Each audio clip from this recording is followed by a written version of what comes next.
For us human beings, there are very few things that hold an emotional charge like money. That's why I was so fascinated to talk with my guest today, Ron Lieber. Ron writes the Your Money column for the New York Times, which he has since 2008. He's also written for Fast Company, for the Wall Street Journal, and for Fortune magazine. Ron has won Gerald Loeb Award, which is the most prestigious award in business journalism. He's won it 3 times.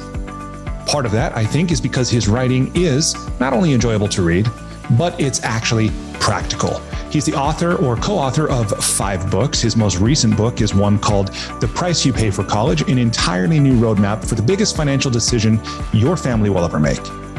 The book that I asked Ron about most in this interview, however, is his second to last book, which is called The Opposite of Spoiled: Raising Kids Who Are Grounded, Generous, and Smart About Money, which, if you're raising kids, you probably hope they'll turn out that way, not spoiled, right? So in this interview, we talk about a lot of things related to money and parenting, including allowance, whether we should pay it, what its relationship to chores should be, how we should approach it. We talk about what should be off limits for our kids, if anything, when it comes to how they spend their own money. I asked Ron his view about how much the tooth fairy should pay. And his answer, I think, is actually really cool. He doesn't give me a simple answer, but one that I think you might find useful in your own household.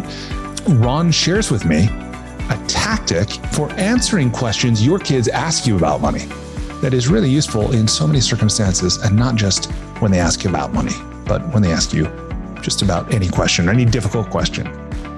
With that, I hope you enjoy and benefit from this conversation with my new friend, Ron Lieber.